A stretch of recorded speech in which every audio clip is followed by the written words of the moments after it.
J'avais envie de dire du trois mots de Black Flies, film avec Sean Penn et avec Ty Sheridan, qui était le personnage principal, l'acteur principal de Ready Player One, et aussi il était dans les X-Men là. Il était dans les récents X-Men, c'était lui qui jouait Cyclope, le jeune Cyclope. C'était lui. Sean Penn, Sean Penn, je le trouve très mauvais dans le film. Disons-le. Bon, j'ai pas trop aimé le film, mais j'ai envie d'en parler parce que je trouve que le film est pas mal intéressant et qu'il a un projet intéressant et que la mise en scène est intéressante et que c'est vraiment un film qui a envie de faire de la mise en scène et de créer quelque chose et de prendre le spectateur et de l'emmener dans un truc où le spectateur a pas forcément très envie d'aller. Et du coup, le film il malmène un peu le spectateur. Il y a des choses intéressantes, d'autres choses que moi j'ai pas du tout aimé. Donc je pense que j'étais un peu dur avec le film. J'ai mis 1 étoile. Et je pense que je suis peut-être un peu virulent parce qu'il y a des trucs qui m'ont déplu, des idées. Mais je vais revenir un peu sur le projet. Déjà, c'est un film de Jean-Stéphane Sauvé. Et l'idée, c'est une adaptation d'ailleurs. C'est une adaptation d'un livre que j'ai pas lu, livre de Shannon Burke. Et Shannon Burke était un urgentiste, enfin un infirmier urgentiste. Je sais pas si ça. Bref, quelque chose comme ça. En fait, qui travaillait dans une ambulance. Et du coup, ce qui se passe, c'est qu'on va suivre deux infirmiers, deux ambulanciers à New York. Là où dans le livre ça se déroule dans les années 90, là il a transposé cette histoire à notre époque. Donc c'est le New York de notre époque.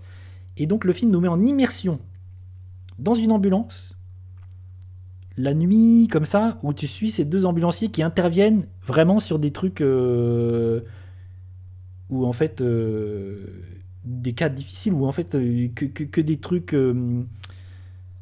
violents. Enfin c'est vraiment des choses que t'as pas forcément envie de voir, des craquets, tu rencontres quelqu'un, enfin il y a quelqu'un qui va battre sa femme.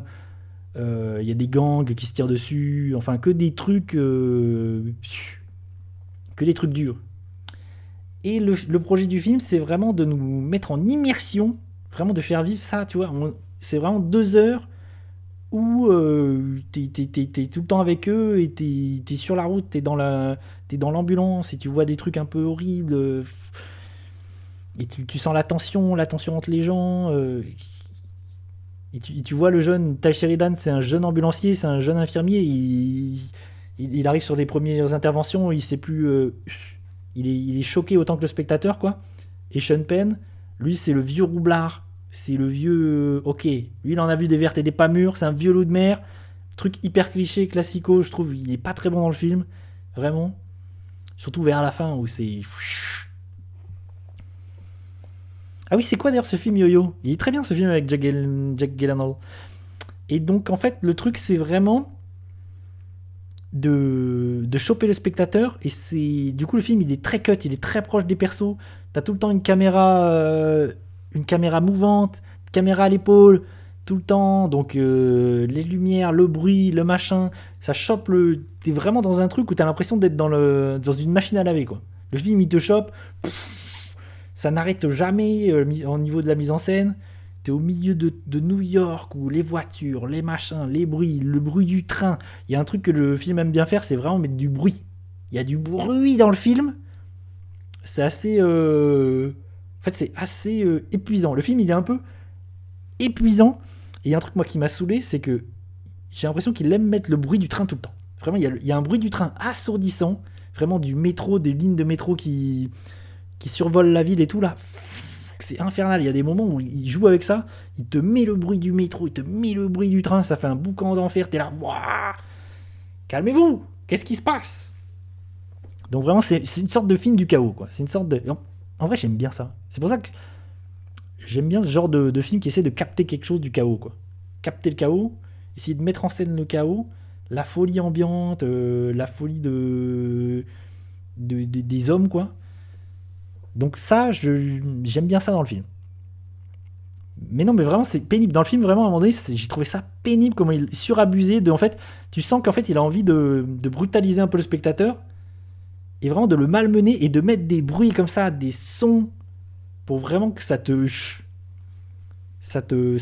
à un moment donné, ça Ça te secoue. Vraiment, tu sens qu'il veut secouer le spectateur, il le chope, vas-y, tu vas voir. Ils font des trucs, ils vont intervenir sur des cas vraiment où c'est dur, où c'est la violence, c'est la rue, les gens sont pauvres, les gens sont tristes, les gens souffrent.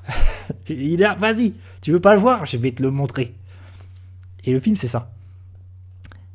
Alors, je trouve que le projet de mise en scène, c'est pas du tout ça que je voulais faire, c'est ça. Le projet de mise en scène, je le trouve cool.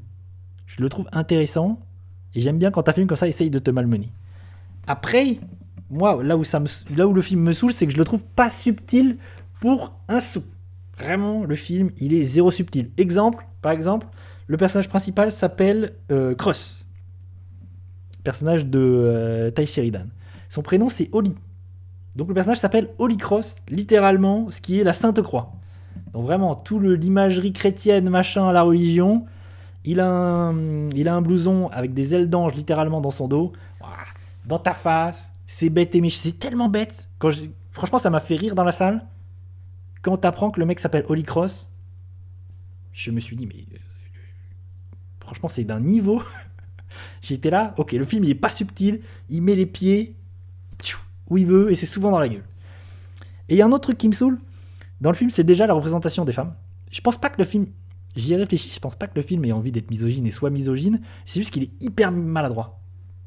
Vraiment... et qu'il essaye d'aller vite à l'essentiel et d'être rapide comme ça et d'être efficace, et du coup il en oublie quelques personnages, et il y a un personnage féminin notamment, la petite copine de Ty Sheridan, le personnage principal, déjà elle n'a pas de nom. À aucun moment elle a un nom, donc ça c'est assez terrible, et à chaque fois qu'on la voit elle est tenue. Elle est toujours tout tenue. Donc ça à un moment donné, cette façon de représenter les personnages féminins, bon, je pense que c'est pas forcément intentionnel, mais c'est hyper maladroit. Et vraiment, ce personnage, il n'existe pas, il est toujours là, nu à l'écran.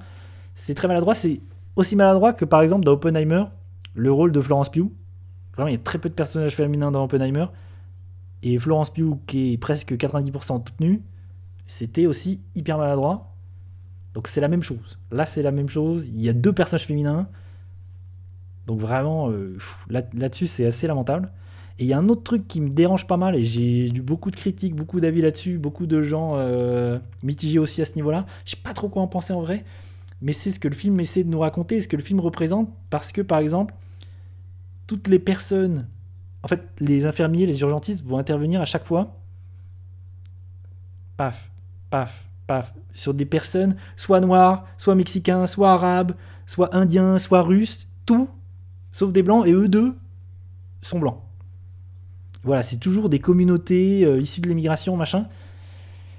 Donc là, je me dis, et c'est des pires ordures, quoi. Des craquettes, voilà, des gens qui prennent de la drogue, des gangsters, nanani, il y a un mec qui bat sa femme. Donc je sais pas trop ce que le film il essaie de nous raconter.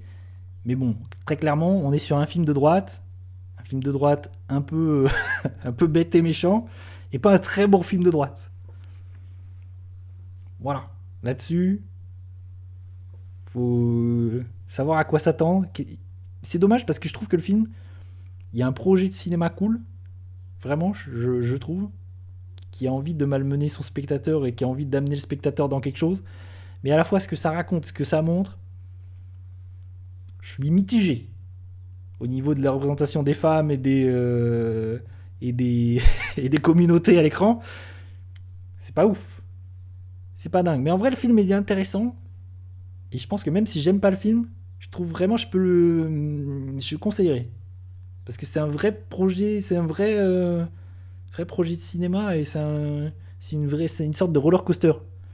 Autant que Civil War était un roller coaster, là aussi c'est un vrai roller coaster dont vraiment on te met dans une ambulance et tu vas voir des trucs que t'as pas forcément très envie de voir. Après, il est, je le répète, pas très subtil. C'est ça le vrai problème. Zéro subtilité et des gros sabots. Voilà en ce qui concerne Black Fleas, qui s'appelle Asphalt City à l'étranger, je crois. Mais le titre original étant Black Fleas.